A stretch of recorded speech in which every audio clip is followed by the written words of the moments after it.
it's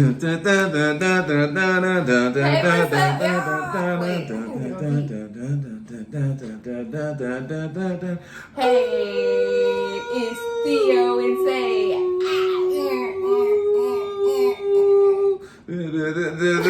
What you doing? What are you doing? What are you trying to rap? All you have to do is be like, "Hey y'all, what's up?" I'm trying to get on beat. You gotta flow right. Where's your rhythm? Oh my gosh, you messed up. Y'all named that song at the beginning. You gotta get your intro on, girl. Hey, what's up, y'all? It's Theo. It's my girl, Lori Lightfoot in the building. It's Cesar. And we are here today with a George Carlin reaction. We haven't did George Carlin in about 4 or 5 years. I forgot about doing any of his reactions till I just thought about it. I was like, oh, let's do this. This one's on religion. Speaking of religion, you see this ain't religion. Let me stop. Yeah, I'm gonna say, look at the shirt, and I like that song. I like listening to the song while participating in the shirt. I like that song too. I like that song a lot. This is one of my favorites. I know. I remember. Right when it started, on the come up. Let's get it, George. But in the bullshit department, a businessman can't hold a candle to a clergyman. Because I got to tell you the truth, folks. I got to tell you the truth. When it comes to bullshit, big time, major league bullshit, you have to stand in awe of the all-time champion of false promises and exaggerated claims, religion. No contest. No contest. Religion easily has the greatest bullshit story ever told. Think about it. Religion has actually convinced people that there's an invisible man living in the sky who watches everything you do every minute of every day. And the invisible man has a special list of 10 things he does not want you to do. And if you do any of these 10 things, he has a special place full of fire and smoke and burning and torture and anguish, where he will send you to live and suffer and burn and choke and scream and cry forever and ever till the end of time. But he loves you. He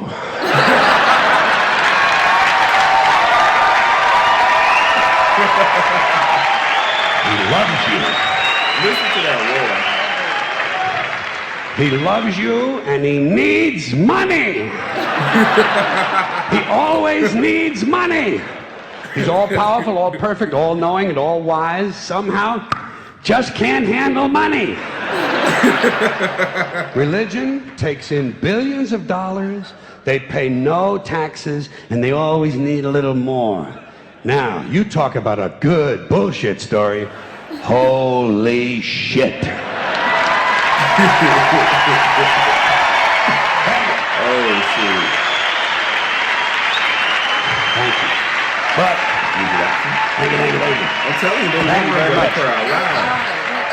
But I want you to know something. This is sincere. I want you to know, when it comes to believing in God, I really tried. I really tried. I tried to believe that there is a God who created each of us in his own image and likeness, loves us very much, and keeps a close eye on things. I really tried to believe that, but I gotta tell you, the longer you live, the more you look around, the more you realize something is fucked up. Something is wrong here. War, disease, death, destruction, hunger, filth, poverty, torture, crime, corruption, and the ice-capades. Something is definitely wrong. This is not good work. If this is the best God can do, I am not impressed. Results like these do not belong on the resume of a supreme being. This is the kind of shit you'd expect from an office temp with a bad attitude.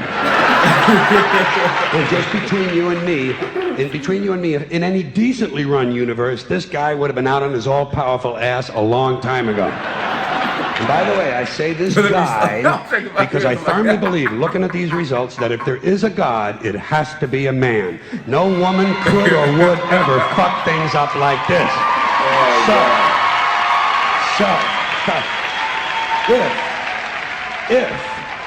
If there is a God, I think most reasonable people might agree that he's at least incompetent and maybe, just maybe, doesn't give a shit. doesn't give a shit, which I admire in a person and which would explain a lot of these bad results.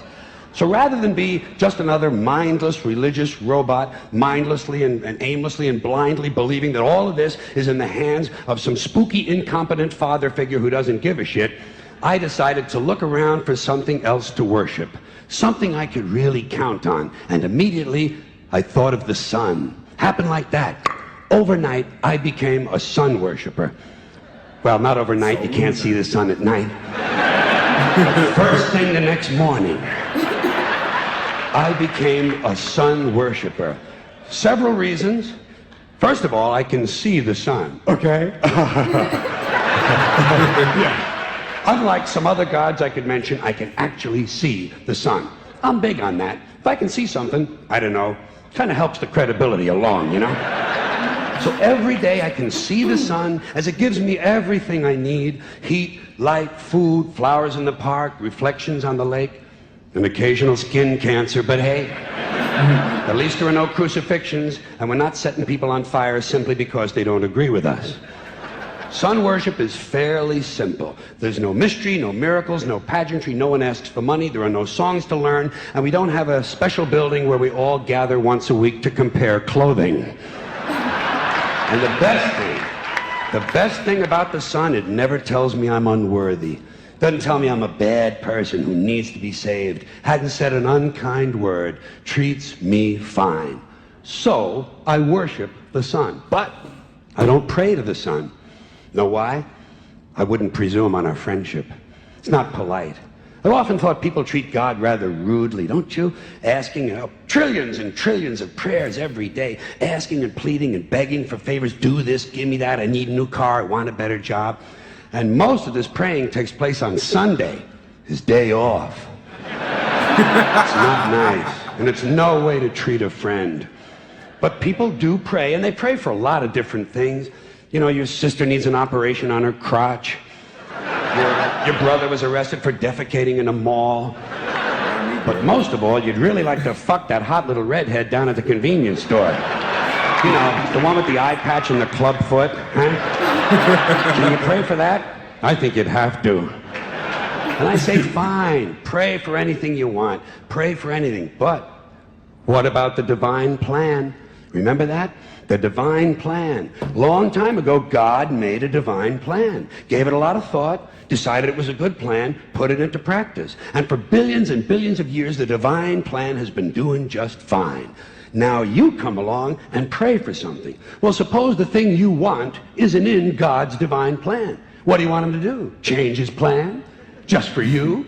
Doesn't it seem a little arrogant? It's a divine plan.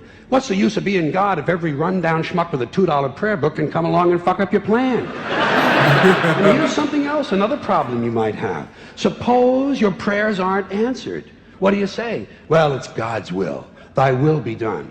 Fine, but if it's God's will and he's going to do what he wants to anyway, why the fuck bother praying in the first place? It seems like a big waste of time to me. Couldn't you just skip the praying part and go right to his will?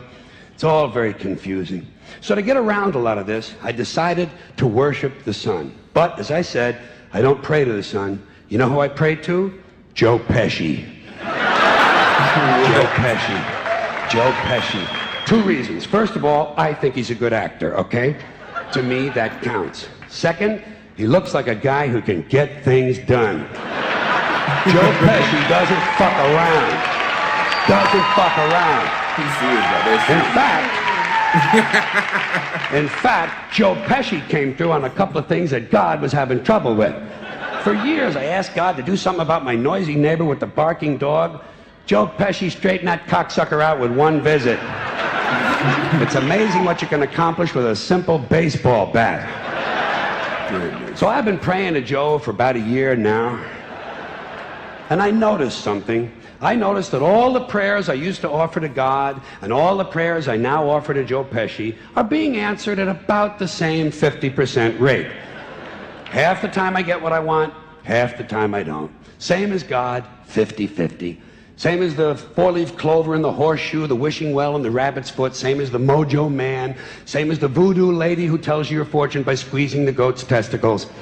It's all the same 50-50. So just pick your superstition, sit back, make a wish, and enjoy yourself.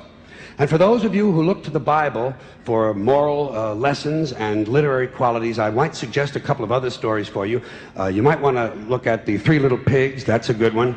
Has a nice, happy ending. I'm sure you'll like that.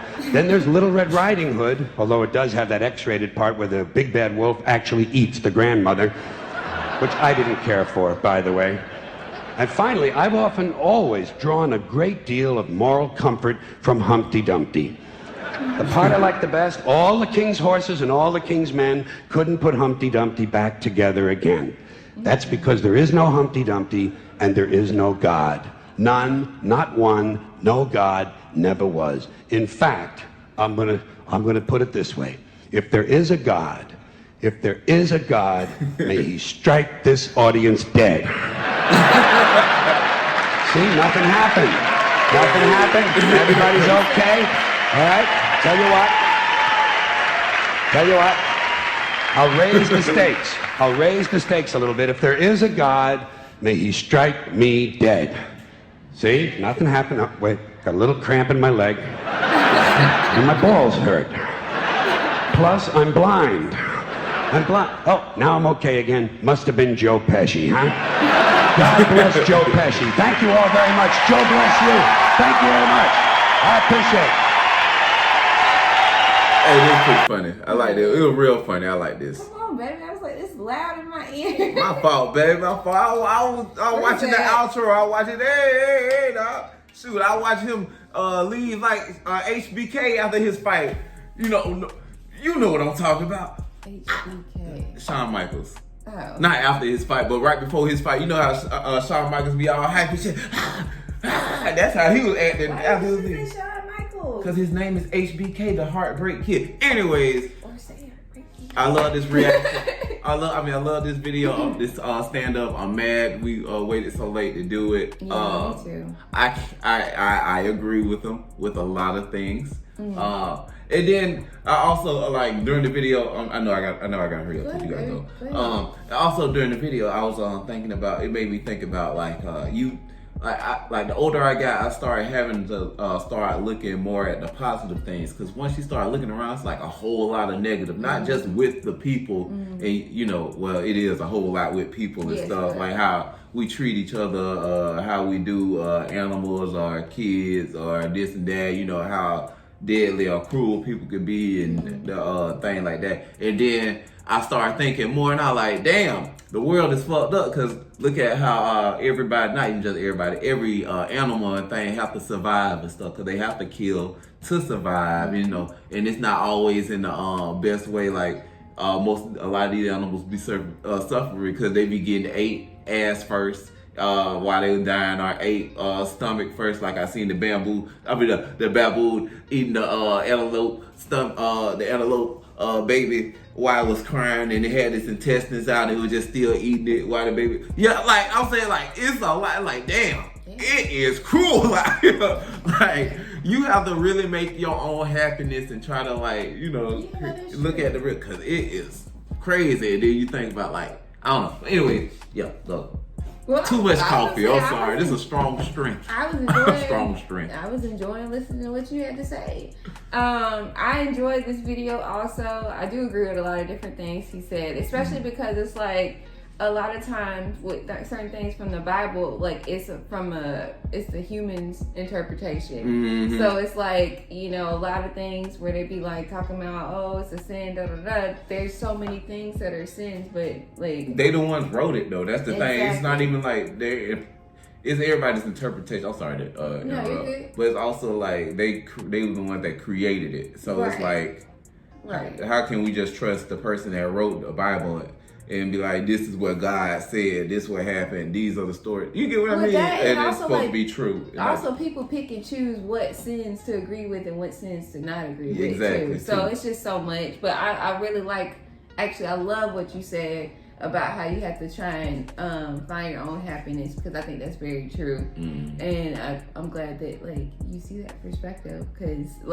I you saying it, like I didn't even realize it, but I feel like that's one thing that both of us really try and do, because it's like, what's the point of just being like negative and upset all the time? Like there's no point in it. That's just gonna make you upset and sad. Yeah, then I think about these people that be working like 2 or 3 jobs and stuff like that, and, you know, or living on the streets, and they still don't even have no life, and they all, you know, a lot of people have faith and stuff, but you don't know what's gonna happen afterwards. Yeah. So like you might as well just have fun too, but take care of your responsibilities as well. Right. But try to have as much fun as you can, and try to create a different avenue so you can have fun. Right. Make sure you take care of your home front, but then, you know, make sure you live. I think that's the main thing. Is just trying to live.